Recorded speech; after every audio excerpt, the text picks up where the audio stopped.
Shane Van Gisbergen just got hit with a brutal reality check at Watkins Glen, and honestly, it should terrify anyone expecting him to dominate Sunday's Cup race because the defending Watkins Glen winner showed up this weekend as the heavy favorite, and instead, he spent most of Friday fighting his own truck, fighting mechanical problems, fighting strategy confusion, and at one point completely falling outside the top 20. Now yes, SVG still finished third, but if you only look at the final result, you completely missed what actually happened. Because underneath that podium finish, there were warning signs everywhere. And the scary part for Trackhouse racing is this: Sunday's Cup race might be a whole lot harder than people expected. Let's break this down.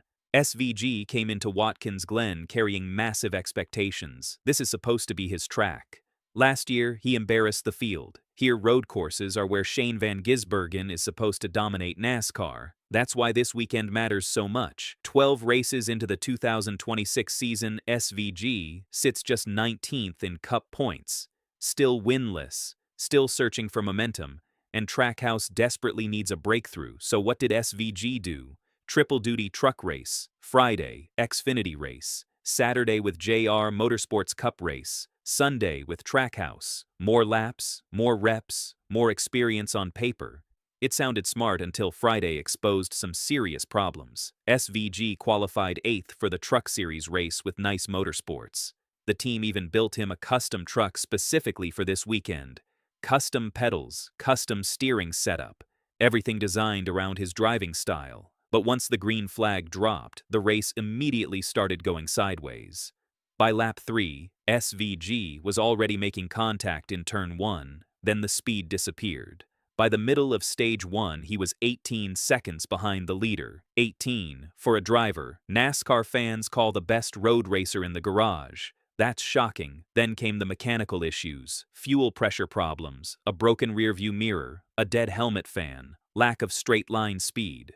At one point, SVG even radioed the team saying the truck felt completely wrong going uphill, and then came the moment that really exposed the chaos.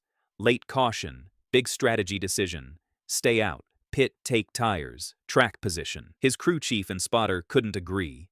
SVG literally got on the radio asking, "What am I doing?"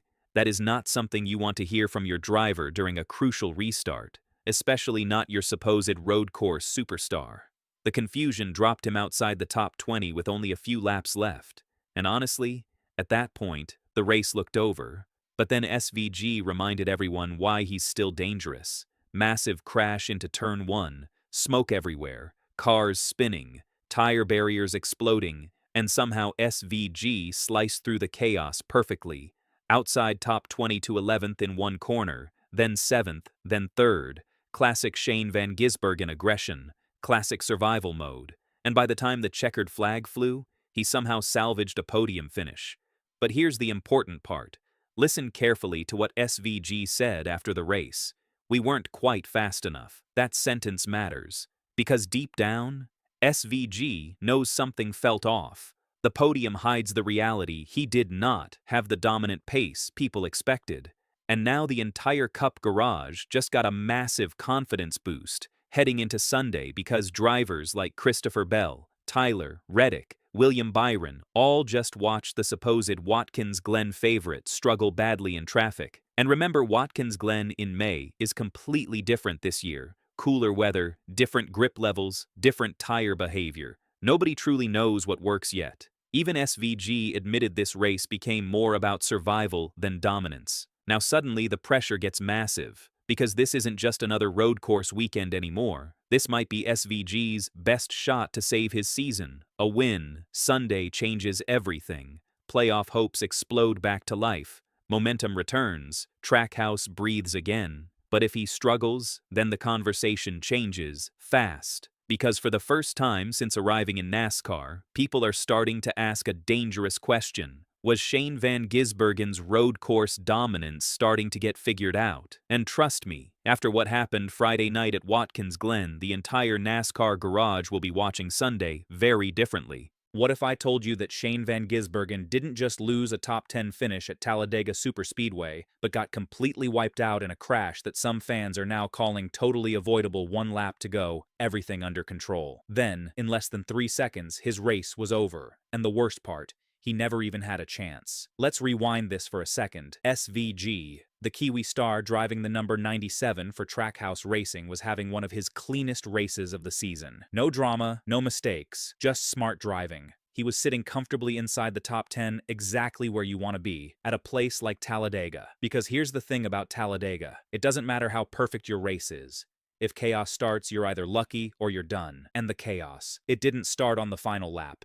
It actually started 7 laps earlier. Eric Jones was running strong in 3rd place until Carson Hocevar made contact. A hip check. That one move sent Jones straight into the wall. Boom, caution comes out. And just like that, the entire race gets reset. Now we're down to 3 laps to go. At the front, Chris Buescher versus Carson Hocevar. Behind them, absolute madness building SVG, still sitting in 9th waiting, watching, hoping something opens up. But nothing does. And that's where everything starts to go wrong. Coming to the white flag. The leaders are going at it. Then suddenly, Ricky Stenhouse Jr. gives Buescher a push. But not the good kind. He gets him loose that tiny moment. It hands the win to Hocevar. Just like that, Carson Hocevar takes his first Cup Series win. And while he's celebrating, everything behind him is falling apart. This is where it gets ugly. Ryan Preece loses control.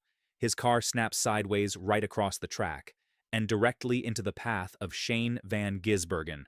No time to react. No escape route, then impact. From one side, Preece from the other. Austin Dillon SVG gets sandwiched at full speed. This isn't just a crash. This is one of the most dangerous positions you can be in at Talladega. And in that moment, his radio goes silent. For a few seconds, nobody knows, fans, teams, crew, everyone is waiting. Then finally, 3 words come over the radio. I'm okay. That's it. That's what mattered most. But now comes the question that's splitting the NASCAR world.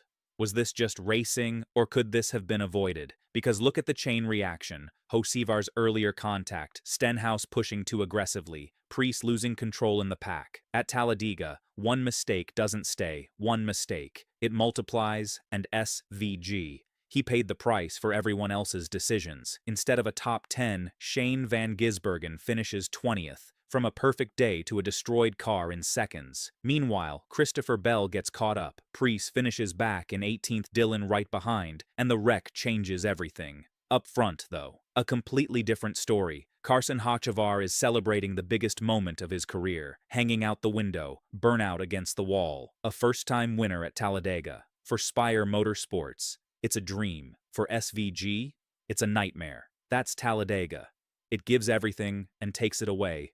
Just as fast. Shane van Gisbergen did everything right, but at a super speedway, that doesn't guarantee anything. Because sometimes your race isn't decided by what you do, it's decided by what happens around you. The real question is, will this change how drivers race these final laps? Or will Talladega chaos just keep claiming more victims? Let me know what you think. Was this just racing, or was someone to blame?